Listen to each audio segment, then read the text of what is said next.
Welcome back to another episode of Drink Tales.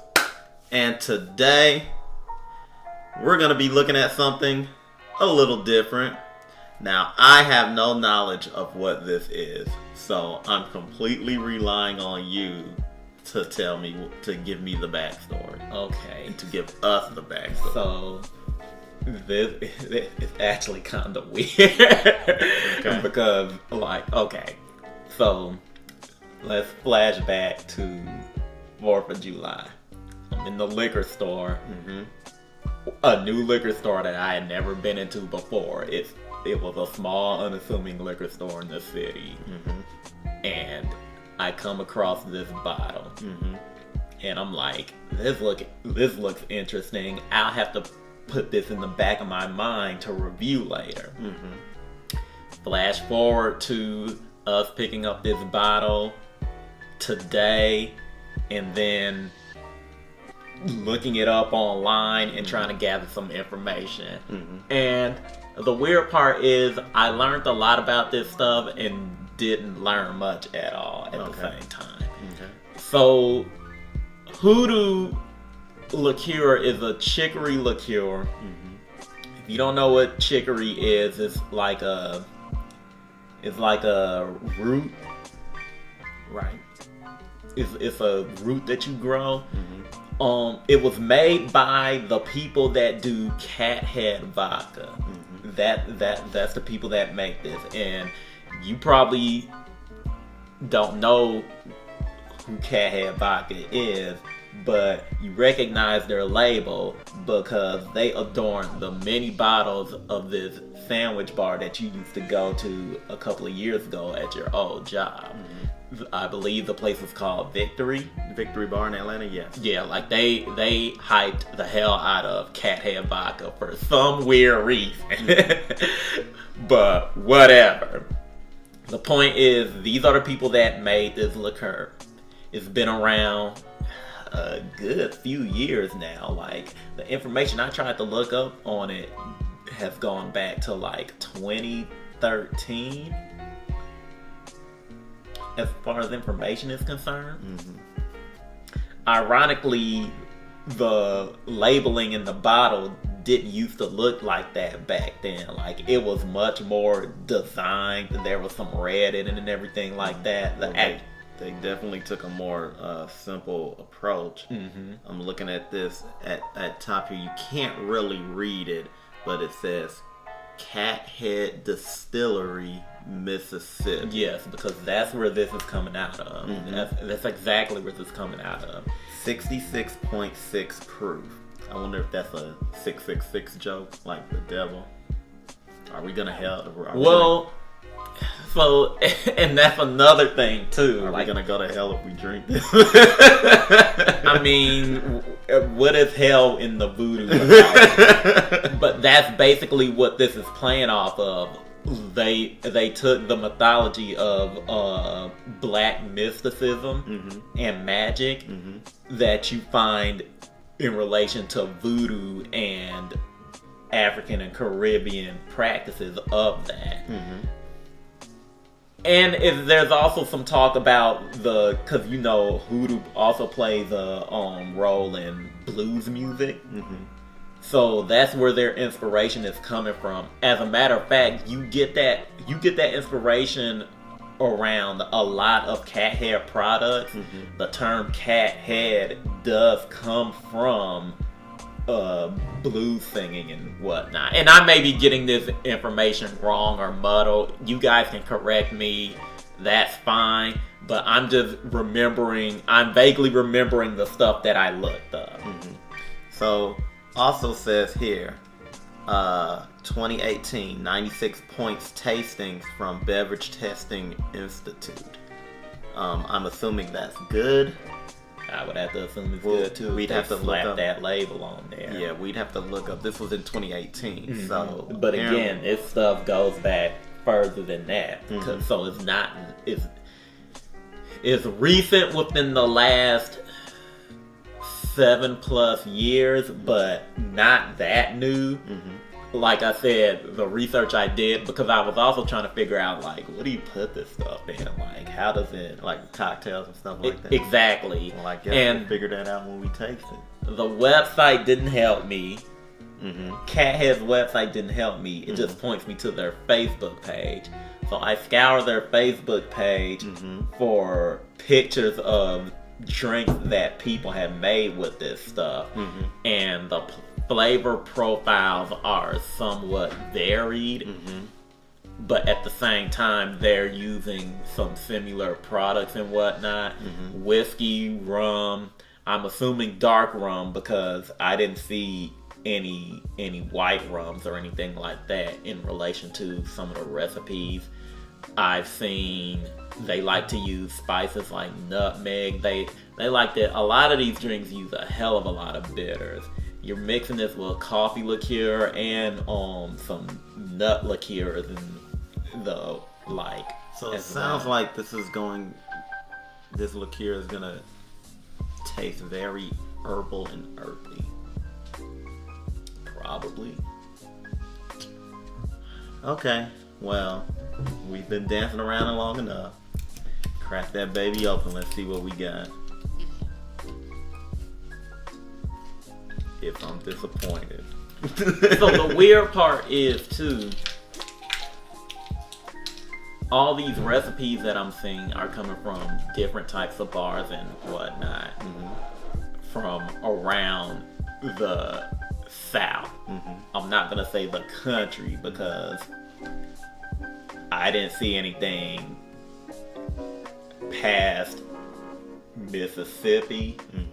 I didn't see any bars. I didn't see any names of bars past Mississippi or past, I want to say, North Carolina.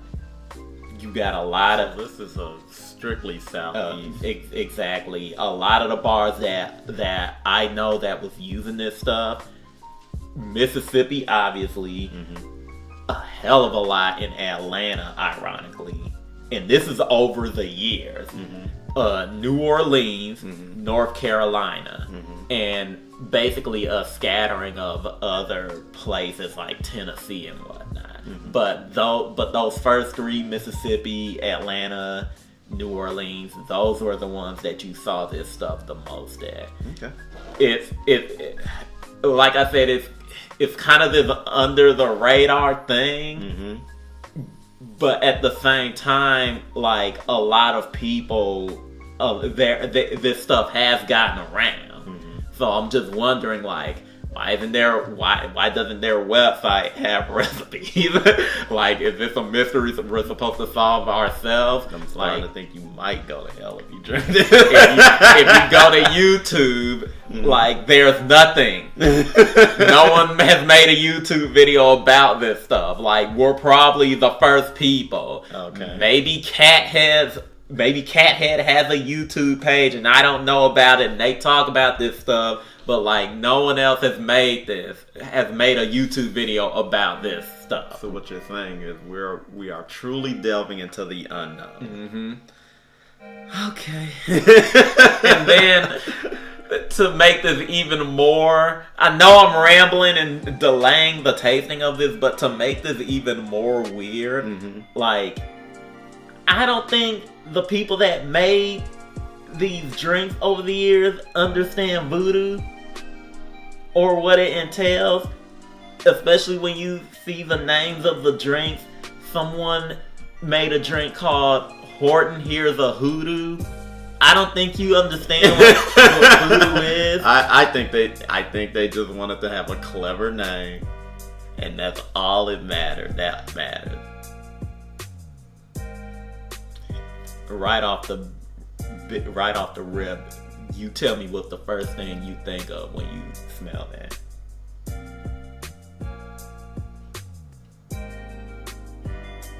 I think of wine, particularly. That's very strange. Particularly a sherry. The first thing that came to mind for me was vanilla and coffee. But you aren't far off with the sherry comparison, because they did say there were fruit notes to this as well. So we'll pour out, and then there's some other stuff I gotta tell you in regards to the process of how they made this stuff. See, that crap. Okay.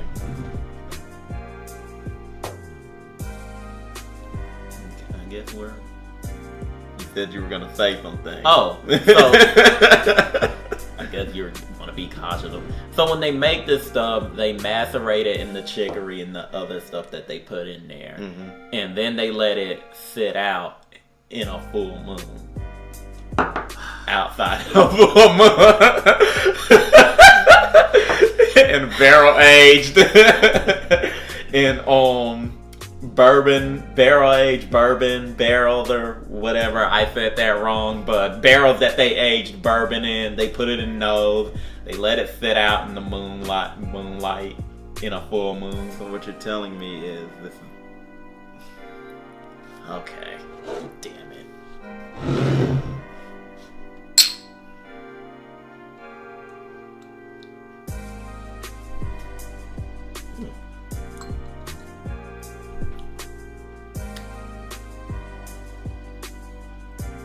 Not bad. You get that.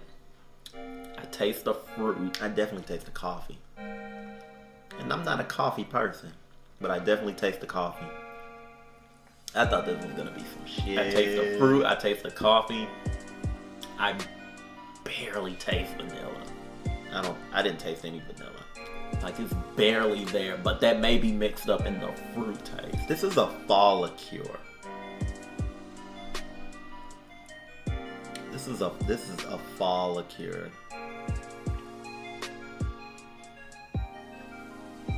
Not bad. I've tasted better. I've tasted a hell of a lot worse. Yeah, this is pretty good. Yeah.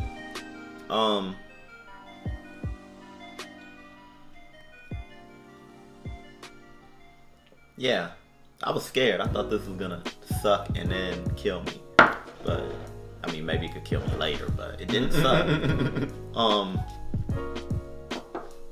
Yeah, it's kind of a mix of sherry wine, or is it is it like sherry wine and maybe a hint of Kahlua? Okay. That is real. That is real good. It's definitely also a dessert liqueur. So off the rip, you could eat cake and drink this like a good chocolate or cake. put it over ice cream. Yeah, or put it over ice cream. So off the rip, you can do that stuff. You can put it in your coffee. So like someone did like a Manhattan. You got another bartender, he did like a old fashioned. Why does everybody try to make an old fashioned out of everything? It's a thing. I have no idea. Like, you can't. To me, you can't mess with a classic like that. There's a reason why it's an old fashioned. If you're doing anything else with it outside of what the original recipe is, and it's not an old fashioned anymore. It's just you mix some stuff together and it's something new. But most likely they do it because they use the outline of what an old fashioned is as far as measurements and stuff like that, and they just add their own ingredients to it. And so, one of the reasons I was doing the research on this is because I wanted to see what I could make. And I'll be honest with you, I'm struggling to figure out anything unique I could do with this. Ironically, I have a couple of inspiration and names to go off of, but as far as an actual drink to manifest, I'm drawing a blank right now. So next episode is going to be interesting. I'm just going to put that out there. Yeah, this was good. I was hella concerned.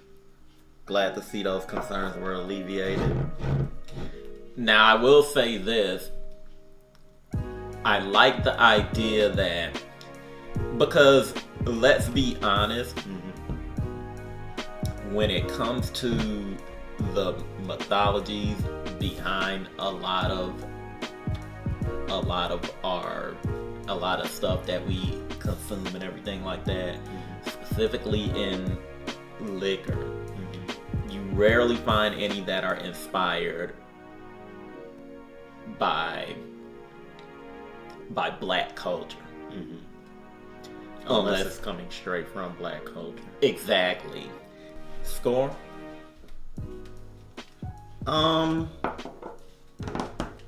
7. Like I said, we've been on a string of very great liqueurs and liquors and beers even for the past like month and a half now. And although this falls a little bit short of those, I still think it's very good. This is in my opinion, this is quintessential seasonal liqueur. And the season is fall.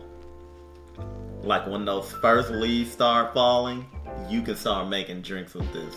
When it gets a little cold, you can make, and I don't mean like hot liqueur drinks. You can just any kind that of matches the flavors that matches up with the exactly. I get what you mean. So nothing you would do. You couldn't think of any reason to use this in the summer. So like if we were in New Orleans, like we should have been for Tell the Cocktail, but that's here nor there. If we were in New Orleans at this very moment and we went into one of the bars in which they had a drink that uses this stuff, you wouldn't order it. I mean, if I thought it was gonna be good, I would order it. A drink's a drink, but in my opinion, like if you have this in your home, you're only pulling it out for the fall and winter too, I guess, but mostly fall. Okay. Because it's quintessential. You can drink it in warm drinks, you can drink it in cooler drinks, but like it's like while you can drink margaritas and Mai Tais in the summer, I mean in the winter, like why would exactly, other than to drink, and you have those things. But I think this is perfect for the season. Halloween comes to mind, especially since I found out you make this shit under the moonlight. Gotta be a full moon. So yeah. So I'm gonna give it a 7 as well. Like I said, it's a good, solid product. And while I do adhere to the fact that it's a seasonal product, I also feel like maybe the full potential of it hasn't been unlocked, and there's just this summer drink waiting in the wings. But I'm not a super duper expert. I just try stuff that I hadn't heard of before and then give my opinions on it. The taste in and of itself, it's not one of those where you're like, it's an acquired taste. Because if you do coffee, if you do drinks along that level, this is perfect for you. You can even drink this by itself. Maybe on the rocks, I'm not sure. I would think you would have to drink it on the rocks, but I feel like that's a seasonal thing you would do, as you said before. I think you could drink it on the rocks in the fall, but once again, like it's such this, in my opinion, mixture of like a sherry and a coffee that like I feel like warm is the better way to enjoy this. Now, I did think of something I could do with this. It's just that it's not, we'd have to wait all the way until December. I think I know what you're talking about, because I was thinking that too, like eggnog. I think this will work perfectly in eggnog, but you know, I have a recipe for eggnog, and I would readily adjust it just to see what it tastes like with this. But that's not what I'm going to make on Thursday. I'm gonna come up with something different. It's not gonna be, I'm not gonna promise that it's gonna be the summer drink that people have been waiting for or whatever, but it's going to be something. This is gonna put me to the test, because like I said, a lot of the drinks, and like I said before, these people may not understand. The people that made these drinks may not understand what voodoo is, but they had some interesting mixes. Like, some of them were super complex. Like, there was a lot of them had a lot of bitters, different types of bitters that like you wouldn't see in the liquor store regularly, and just ingredients that, like, I can tell you off the rip, because I know this is gonna be out of your wheelhouse, because like you can't use citrus, so that's off ironically the table. A couple of people did use citrus, but I don't know how that would fly. Probably nasty. Just my opinion. If you use citrus with this, in my opinion, I mean, it's bold. I can see you trying to do something different, but it's probably not a very enjoyable drink, in my opinion, because the flavors clash way too much. Way too much. Even with the fruity notes, you don't think a little lemon juice would? No. Okay. No. No lemon, no lime, no orange, none of that. So here's the thing, you're tasting sherry notes. I think orange would be the one thing you could get away with. Maybe. But lemon and lime, I'm inclined to agree with you on. Orange, however, I'm gonna have to be like, I guess if you going for like a orange and chocolate type thing, maybe. So I'll reconsider orange. But no to everything else. So this is gonna be interesting to see what you come up with. I'm really curious. I'm curious too. Well, with that said, that ends today's episode of Drink Tales. Be sure to like, be sure to subscribe, hit that bell also so that you can be updated with content coming out of this channel. You know, we always put out videos on Wednesdays and Saturdays. And be sure to hit us up on Instagram. Be sure to check us out on Twitter. And until next time, peace.